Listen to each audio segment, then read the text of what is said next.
నమో శ్రీనివాసాయ నమః. నమో వెంకటేశాయ నమః. అందరికీ నమస్కారం అండి. ప్రతిరోజు రాశి ఫలితాలు తెలుసుకోవడానికి ఇంకా మన ఛానల్ సబ్స్క్రైబ్ చేసుకోకపోతే ప్లీజ్ సబ్స్క్రైబ్ చేసుకోండి. లైక్ చేసి మీ పూర్తి సపోర్ట్ మన శ్రీనివాస ఛానల్ కి ఇవ్వండి. ఈ వారం రాశి ఫలితాలలో గోచార్య రీత్యా వృషభ రాశి వారు ఎటువంటి శుభాశుభ ఫలితాలను పొందుతారో తెలుసుకోవడానికి ఈ మన వీడియోని ఎక్కడా స్కిప్ చేయకుండా చివరి వరకు చూడండి. కుటుంబంలో ఐకమత్యం లోపిస్తుంది. అలాగే వాహన రిపేరీలు, ఇంటికి సంబంధించిన ఖర్చులు పెరగడం, ఇంట్లో కుటుంబ సభ్యుల మధ్య, భార్యాభర్తల మధ్య అనుకోకుండా వివాదాలు ఏర్పడతాయి.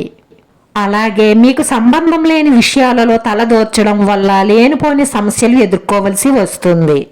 ప్రేమ వ్యవహారాలలో కూడా కొన్ని ఇబ్బందులు, చికాకులు, చిక్కులు ఏర్పడే అవకాశాలు గోచరిస్తున్నాయి.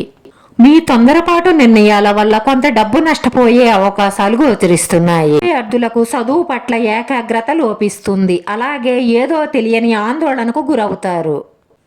చివరిదాకా వచ్చిన వివాహ సంబంధాలలో కొన్ని సమస్యలు, చిక్కులు ఏర్పడతాయి.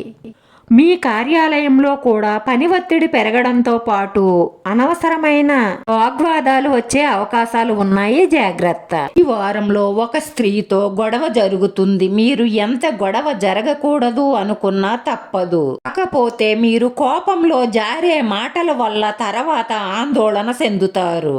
కోపావేశాలతో మీరు చెయ్యలేని నిందలు కూడా నేను చేశాను అనడం కానీ, మీ మనసులో ఉన్న రహస్యం ఎప్పటికీ ఎవ్వరికీ చెప్పకూడని రహస్యాలు చెప్పడం కానీ చేస్తే ఆ గొడవలు ఇంకా పెద్దగా మారి మీ జీవితంలో గందరగోళం ఏర్పడుతుంది. అందుకే పెద్దలంటారు, కాలు జారితే తీసుకోగలం కానీ నోరు జారితే తీసుకోలేము అని.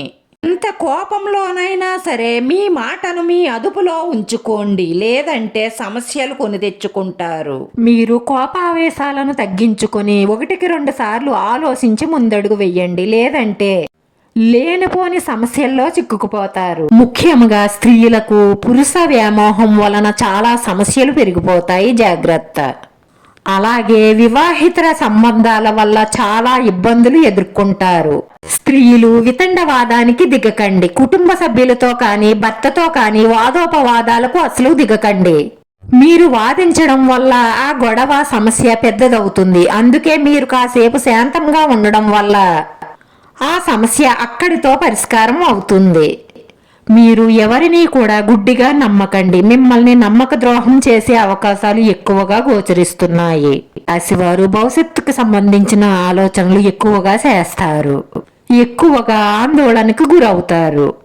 ఈ రాశి వారికి గ్రహస్థితి అంత అనుకూలంగా లేని కారణంగా డబ్బులు, బంగారం, వస్తువులు ఏమైనా పాడేసుకోవడం కానీ లేదా దొంగలు దొంగిలించడం కానీ జరుగుతుంది. కాబట్టి మీరు అన్నిటి పట్ల చాలా శ్రద్ధగా, జాగ్రత్తగా ఉండాలి. ఈ రోజు ఈ రాశి వారికి అనుకూల ఫలితాల కన్నా ప్రతికూల ఫలితాలే ఎక్కువగా గోచరిస్తున్నాయి. కాబట్టి ఈ రాశి వారు మీ ఇష్ట దైవాన్ని రోజంతా కూడా మనసులో జ్ఞానించుకుంటూ ఉండడం వలన మీకు ఇలా కఠినమైన సమస్యలు ఏమీ రాకుండా ఉంటాయి. అలాగే మీ మనసులో ఉన్న మంచి సంకల్పాలన్నీ నెరవేరుతాయి. ఈ రాశి వారి అదృష్ట సంఖ్య 5. ఈ రాశి వారికి కలిసొచ్చే రంగు ఎరుపు రంగు. వీడియో నచ్చితే లైక్ చేయండి. మీ లైక్ మాకు ఎంతో విలువైంది. మీరు లైక్ చేయడం వల్ల ఈ వీడియో కొంతమందికి చేరుతుంది. మన శ్రీనివాస ఛానల్ ఆదరించండి. అందరికీ ధన్యవాదాలండి. నమో వెంకటేశాయ నమః.